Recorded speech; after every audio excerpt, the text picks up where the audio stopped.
हर चीज की अपेक्षा है। एक व्यक्ति खाना खाता है और उसको मिठाई का बहुत शौक है। आप तीनों टाइम उसको केवल मिठाई ही मिठाई दो, कितने दिन खाएगा? नहीं खा पाएगा। केवल बीकानेर के भुजिया ही भुजिया खिलाओ दिन रात, कितने दिन खाएगा? केवल सब्जी ही सब्जी खिलाओ, लंबा नहीं चलेगा। एक भोजन में सब तरह की चीजों का समावेश होता है, तब वह भोजन कंप्लीट माना जाता है। तो विशेष अभियान हो, विशेष साधना हो, या कोई स्वास्थ्य की दृष्टि से विशेष द्रव्य हो, उसको हम छोड़ दें। इन जनरल ये कार्य नहीं होता। हमारे धार्मिक जीवन के लिए भी सब तरह के उपक्रमों की जरूरत रहती है। आगम का प्रवचन वह भी हमारे लिए महत्वपूर्ण। आगम को समझने के लिए किसी कथा का प्रयोग होता है, उसको जानना भी अच्छा है। गीत संगीत होता है, मधुर गीत आता है, औपदेशिक गीत आता है, प्रभावित गीत आता है, तो भी हमें बड़ा प्रभावित करता है। इसके साथ साथ हम देखते हैं कि व्यक्ति अपने व्यक्तिगत स्तर पर जप भी करता है, ध्यान भी करता है, तपस्या भी करता है, पोषण भी करता है, सामायिक भी करता है। ये सारे उपक्रम उसकी आत्मशुद्धि के लिए, आत्मविशुद्धि के लिए वह किया करता है। किंतु इसके साथ साथ हमारे भीतर में एक भक्ति रस भी है। भक्ति रस हमारे भीतर में किसी न किसी मंत्र के प्रति, व्यक्ति के प्रति, महापुरुष के प्रति एक विशेष आस्था का भाव होता है। जब उसका हम स्मरण करते हैं तो हमारे भीतर में एक रोमांच पैदा होता है, हमारे रोंगटे खड़े हो जाते हैं। क्यों? कि हमारे भीतर में एक भक्ति है। भक्ति दो रूपों में आती है।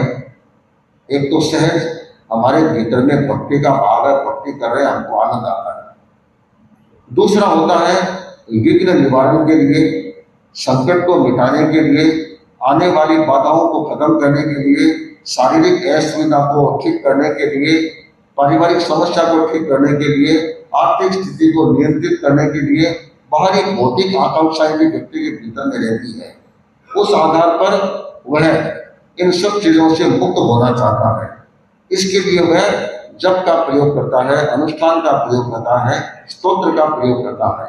किंतु भौतिक आकांक्षा के लिए नहीं, वह यह सोचता है कि मेरे जो भी विघ्न बाधा संकट आ रहे हैं, किसी न किसी कर्म के उदय से आ रहे हैं। मैं जप करूंगा और चीजें करूंगा तो क्या होगा? वे बाधक कर्म हट जाएंगे। हट गए, काम हो गया। नाटक होता है, आगे पर्दा लगा हुआ है, पात्र पीछे खड़े हैं, पता नहीं चलता है।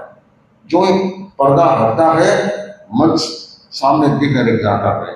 इसी तरह हम जप करते हैं, स्तोत्र करते हैं, वे किस लिए करते हैं? वे इसीलिए करते हैं कि हमारे भीतर से ये जो भी आवरण है वह हट जाए और हम अपने जीवन को अच्छे ढंग से चला सकें। हमारे जैन ग्रंथों में स्तुति काव्यों का, स्तोत्रों का भी बड़ा महत्व है। अनेक प्रकार के स्तोत्र हमारे भरे पड़े हैं और जितने भी मंत्र हैं वे भी बड़े महत्वपूर्ण हैं। अब स्तोत्र चाहे किसी भी भाषा में हो, चाहे प्राकृत हो, चाहे संस्कृत हो, चाहे हिंदी हो, चाहे राजस्थानी हो, उसके साथ शब्दों की रचना कैसी है, भाव हमारे कैसे जुड़े हुए हैं, वही हमारे लिए महत्वपूर्ण है। जब हम चौबीसी का श्रृंगार करते हैं, तीर्थंकरों की स्तुति करते हैं, तो हमारे भीतर में कितने गहरे भाव आते हैं। श्रीमद जयाचार्य, उनके सामने अलग अलग प्रकार की स्थितियां आई, कठिनाइयां आई, कुछ प्रकार के संकट भी आए, विघ्न भी आए। उनके निवारण के लिए जयाचार्य ने कोई प्राकृत में रचना नहीं की, संस्कृत भाषा में रचना नहीं की। किस भाषा में की? राजस्थानी भाषा में, मारवाड़ी भाषा में की। मुनिंदा मोरा भिक्षु ने बारी माल, ये किस लिए? जब इस गीत को गाते तो भीतर में रोंगटे खड़े हो जाते हैं। इसी तरह भिक्षु मारे प्रगटा जी, विघ्न हरण की ढाल, ये सारे किसके लिए है? विघ्न निवारण के लिए। कई लोग आज भी उस गीतिकाओं का प्रतिदिन स्वाध्याय करते हैं, चितारना करते हैं। तो ये सारे उपक्रम, शब्दों की रचना ऐसी होती है, शब्दों का समावेश ऐसा होता है। वैसे देखें तो बारखड़ी होती है, क ख ग, तो जितने भी मंत्र होते हैं, जितने भी काव्य होते हैं, है तो उन्हीं में से अक्षर आए हुए, किंतु शब्दों की संयोजना में कितना बड़ा फर्क पड़ता है। संयोजना प्रॉपर होती है तो वह मंत्र, वह काव्य हमें प्रभावित करता है। आप हल्का बनाते हैं, रोटी बनाते हैं, जनरली 3 चीजें पड़ती है, गेहूं, पानी और नमक। जनरली 3 चीज होती है। 10 बहनें 10 प्रकार की रोटियां बनाती है, क्वालिटी में फर्क पड़ता नहीं पड़ता है? पड़ता नहीं पड़ता है? क्यों? कि बनाने वाले बनाने में बहुत फर्क पड़ जाता है। चीज वही है, शब्द वही है, किंतु शब्दों की संयोजना ऐसी हो जाती है कि वह संयोजना हमें प्रभावित करती है और हमारे जीवन को बदलने में सक्षम बनती है। तो आज जिस विशेष अनुष्ठान का यह प्रयोग आज हो रहा है, भक्तामर अनुष्ठान, ऐसे में आदिनाथ स्तोत्र हैं। भगवान आदिनाथ, भगवान ऋषभ देव के स्तुति में यह काव्य बनाया हुआ है, और उस काव्य को हम जब पाठ करते हैं तो हमारे भीतर में कितने गहरे भाव आ जाते हैं। हमारे जैन परंपरा में यही एकमात्र काव्य है कि जो हमारे भीतर में अलग ही प्रकार की शक्ति पैदा करता है, क्योंकि अपने यहाँ दिगंबर श्वेतांबर ये 2 परंपराएं चलती है, 2 परंपराएं। और जब 2 परंपराएं चलती है तो जनरली दिगंबरों का काव्य होता है, स्तुति काव्य होता है, श्वेतांबर यूज नहीं करते, और श्वेतांबरों का दिगंबर यूज नहीं करते। किंतु एकमात्र भक्तांबर ऐसा है जिसे दिगंबर भी उतना ही महत्व देते हैं और श्वेतांबर भी उतना ही महत्व देते हैं। ये सबसे बड़ी बात है, यही एकमात्र स्तुति काव्य है। इसके पीछे कारण क्या? कि आचार्य मानतुंग जो इस स्तोत्र के रचयिता हैं, वे वाराणसी के थे और वैश्य परिवार में, व्यापारी घर में पैदा हुए। इनके पिता का नाम धनदेव था, इनके माता एक बहन भी थी। बहन की एक अच्छे परिवार में, अच्छे सेठ के घर में लक्ष्मधर के साथ उसकी शादी हुई। इनके पिता दिगंबर आमनाय को मानने वाले थे, ऐसा हमारे श्वेतांबर ग्रंथों में वर्णन आता है। ये मानतुंग नाम था इनका, बचपन से थोड़े बड़े हुए, इनके मन में वैराग्य जगा। सोचा ये संसार आसार है, अलिप्तेनम बनते रोए, पलिप्तेनम बनते रोए, आलिप्त पलिप्तेनम रोए बनते रोए। ये संसार अनित्य है, आसार है, सब अपने अपने ढंग से दुख झेल रहे हैं, अपने को झंझट में नहीं जाना है। और कहते हैं कि उन्होंने दिगंबर आचार्य के पास दिगंबर मुनि के रूप में उन्होंने दीक्षा स्वीकार की, और दीक्षा स्वीकार करके और अपने जीवन को दिगंबर साधना के अनुरूप बनाया, और इनका नाम रखा गया महाकीर्ति। ये दिगंबर मुनि के रूप में साधना कर रहे थे। करते करते एक बार वाराणसी में आए, और वाराणसी में गोचरी के लिए अपनी बहन के घर पर गए। लक्ष्मधर सेठ के यहाँ शादी की हुई थी, वहां पर गए। इसकी बहन श्वेतांबर परंपरा में आई हुई थी, तो उसके मन में श्वेतांबर आगमों के प्रति, श्वेतांबर मुनियों के प्रति आस्था थी। इसने सेवा की, और सेवा करके श्वेतांबर ग्रंथों के प्रति उनको प्रेरणा दी कि श्वेतांबर ग्रंथ किसके महत्वपूर्ण है। कहते हैं कि मानतुंग के मन में श्वेतांबर ग्रंथों के प्रति, श्वेतांबर साधना के प्रति आकर्षण जाग गया, और कहते हैं कि दिगंबर मुनित्व को छोड़ करके और आचार्य अभय चंद्र के पास श्वेतांबर मुनि दीक्षा ग्रहण कर ली। ये तो निश्चित है कि मानतुंग अपने जीवन में दिगंबर भी बने, श्वेतांबर भी बने।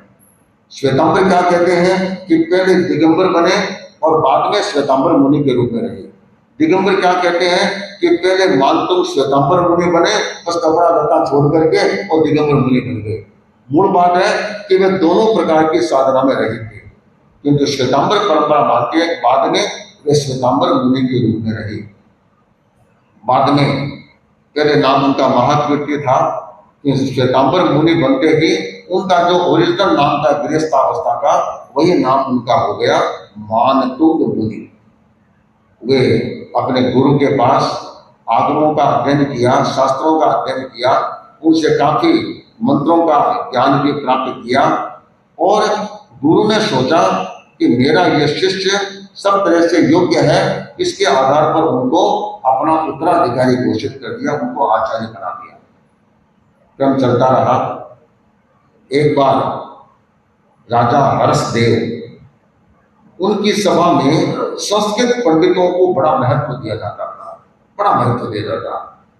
उसमें मयूर, बाण, ये कोई प्रकांड विद्वान थे। कहते हैं कि दोनों सारा बेनोई थे। पहले अच्छा प्रेम था, बाद में किसी बात को लेकर झगड़ा हो गया, किंतु दोनों इतने जबरदस्त थे और दोनों एक दूसरे का राज्यसभा में उपहास भी करते थे।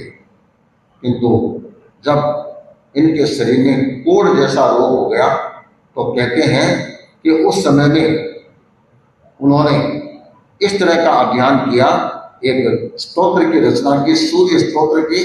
उस सूर्य स्तोत्र का पाठ किया तो बाण के शरीर में जो कोढ़ था वह ठीक हो गया, इतना प्रभावशाली। और मयूर था, उसने भी चंडी का स्तोत्र बनाया, उसका पाठ किया तो उनके शरीर के अंग अंग टूटे हुए थे, वे सारे के सारे सब गए। तो राजा हर्षदेव बड़ा प्रभावित हुआ और राज्यसभा में घोषणा की कि ब्राह्मणों के बराबर कोई भी दुनिया में मंत्रवादी नहीं है कि जो इस तरह के चमत्कार दिखा सके, सबको ठीक कर सके, ऐसे स्तोत्र बनाने वाले कोई नहीं है। उस राज्यसभा में राजा हर्षदेव का मंत्री जो जैन था, उसने कहा राजा साहब ठीक है, ब्राह्मणों में मंत्रों का, संस्कृत भाषा का अच्छा नॉलेज है, ये हम मानते हैं, किंतु आप ये मत कहो कि केवल ब्राह्मणों में ही है। ये तो बहुरत्ना वसुंधरा, ये धरती तो ऐसी है कि जहां पर न जाने कितने कितने रत्न छिपे पड़े, पता नहीं चलता तो कितने कितनी प्रतिभाएं हैं। तो क्या बताओ और कोई है कि श्वेतांबर जैन आचार्य मानतो है, वे तो बड़े प्रभावशाली हैं, उनके पास जो मंत्रों का ज्ञान है वैसा तो ब्राह्मणों के पास भी नहीं है। ब्राह्मणों के लगभग सोचा कि ऐसे कौन है, क्या है। तो हर्षदेव बड़ा होशियार था, उसने मंत्री से कहा एक काम करो, आचार्य जी को सह सम्मान राज्यसभा में बुलाओ। ये मंत्री गया, वंदना करी कि महाराज इस तरह से आपको बताना, अरे भाई हम साधु हैं, हम ये चमत्कार के झंझट में नहीं जाते, और हमारे साधु संतों के लिए नियम है किसी की लब्धि का प्रयोग नहीं कर सकते, किसी भी मंत्र को भौतिक दृष्टि से उपयोग में नहीं ला सकते, अगर उपयोग में लाते हैं तो वह दंडनीय होता है, प्रायश्चित देना होता है, इसलिए साधु संत इन झमेलों में जाते नहीं। तो कहा कि ऐसे नहीं कर महाराज, देखो संघ प्रभावना की बात है, इससे बड़ी संघ प्रभावना होगी और आपके पधारने से हो सकता है राजा हर्षदेव आपका अनुयायी बन जाए, तो कितना बड़ा काम होगा। तो उनको ये बात उचित लगी। आचार्य मानतो राज्यसभा में आए, राजा ने बड़ा सम्मान किया, उनको उचित आसन दिया और कहा कि आपके पास क्या चमत्कार है, आप दिखाओ। आचार्य मानतो ने कहा हम साधु संतों का काम नहीं, हम ये चमत्कार के झमेले में जाएं, हमको इससे कोई प्रयोजन नहीं है। राजा को बड़ा गुस्सा आया कि बुलाया किस लिए, चमत्कार दिखाने के लिए तो बुलाया था, इस तरह से बात करते हैं। कहा कि इनको काल कोठरी में बंद कर दो, उस ऊपर साँकड़े लगा दो और एक के बाद एक 44 जितने ताले नक्शा लगा दो। ताला लगाने शुरू किए तो कहते हैं ग्रंथों में वर्णन आता है कि ऐसी जगह 44 जगह पर 44 बड़े बड़े ताले, भारी ताले उनको लगा दिया और एकदम गहरी गुफा जैसी अंडरग्राउंड में उनको बंद किया। और कहते हैं कि उस समय में आचार्य मानतो ने भक्तामृत स्तोत्र स्तुति आंसू कविता के रूप में उन्होंने एक एक श्लोक की रचना शुरू की, एक एक श्लोक की रचना की। और कहते हैं एक एक श्लोक बनाते गए और एक एक ताले टूटते गए, एक एक ताले टूटते गए। और टाइम दे दिया, देख के आप पे चमत्कार है तो बाहर आकर के दिखाओ। भाई भक्तामृत स्तोत्र की रचना पूरी हुई। तंग मान तुंग मवसा समुखाई के लक्ष्मी, उसके साथ ही सारे ताले टूट गए, रास्ते खुल गए और वे वहां से राजसभा में पधार गए। राजा हर्षदेव बड़ा प्रभावित हुआ तो महाराज आप हमें सद्ज्ञान दो और हमें धर्म का मार्ग समझाओ कि असल में क्या है। फिर उनको धर्म का मार्ग सिखाया और ग्रंथों में आता है कि राजा हर्षदेव ने उनका जैनत्व जैन धर्म स्वीकार किया, जैन बना और उनके काल में जैन धर्म खूब विकसित बना, खूब आगे बढ़ा। आज भक्तामृत स्तोत्र को लेकर के न जाने कितने कितने प्रयोग हो रहे हैं। एक एक श्लोक के साथ एक एक चीज की प्राप्ति के लिए एक एक श्लोक का विशेष प्रयोग किया जाता है कि अमुक बीमारी है इस श्लोक का करो, आप में बुद्धि की कमी है इस श्लोक का प्रयोग करो, आप में ये चीज की प्रॉब्लम है ये श्लोक का। अलग अलग चीजों के लिए अलग अलग श्लोक का किया। कई आचार्यों ने बाद में एक एक श्लोक के साथ बीज मंत्र भी जोड़े कि इस बीज मंत्र का इसके साथ प्रयोग करो तो ये हो जाएगा, इसका ये यंत्र है। इसके बाद न जाने कितने कितने प्रयोग हुए हैं। अभी भी कई बहनें ऑनलाइन पर भक्तामृत की कोई क्लासें देती है, वो इस तरह की बातें बता के होता होगा पास होता होगा, किंतु मूल बात यह है कि भक्तामृत स्तोत्र का अगर नियमितता के साथ व्यवस्थित रूप से कार्य किया जाए तो काफी अच्छा काम हो सकता है। मैं देखता हूँ काफी भाई बहनों को भक्तामृत स्तोत्र याद भी है, काफी याद है, किंतु जब कभी भी उनके भक्तामृत को चितारते हुए देखता हूँ तो मन में भी ये पीड़ा इसलिए होती है कि उच्चारण बहुत खराब है। एक एक श्लोक में कई कईयों को मैं देखता हूँ किसी की 5 गलतियां आ रही है, किसी की 10 गलतियां सुन रहा हूँ, बोलने की स्थिति नहीं है। अब बोलूंगा तो मेरे चुप जाएंगे कि महाराज ठीक कराओ, अब किस किस को ठीक कराऊंगा, बड़ा मुश्किल काम है।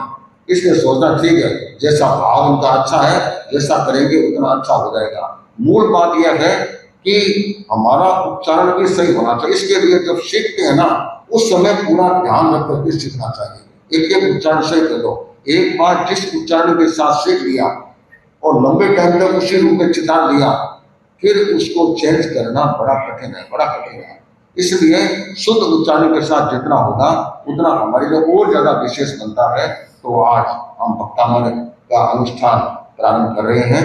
हम तीनों संत थोड़े थोड़े श्लोकों का बारी बारी से हम इसका उच्चारण करेंगे और सबके पास किताब तो होगी थोड़ी बहुत है ना, किताब है ना, तो देख देख करके और आप साथ साथ में भी उच्चारण करेंगे। जोर से मधुर स्वर से, एकदम मधुर मधुर स्वर से, कोई जोर से चिल्लाने की भी जरूरत नहीं है और चुपचाप रहने की भी जरूरत नहीं है, एकदम शांति के साथ करेंगे। पहले हमारे संत बोलते हैं उनके साथ साथ आप उच्चारण करने का प्रयास करेंगे और देखो जितना मन की एकाग्रता रहेगी उतना अच्छा है। जहां तक हो सके रीढ़ की हड्डी सीधी रहे, गर्दन सीधी रहे और किताब को आराम से देख देख करके उसका उच्चारण करेंगे, अच्छे ढंग से करेंगे। एक हाथ से पकड़ रखेंगे, एक हाथ को यह इस मुद्रा में यह अगर रख सके तो अच्छा रख सकने का प्रयास करेंगे और अच्छे ढंग से उसका उच्चारण करेंगे।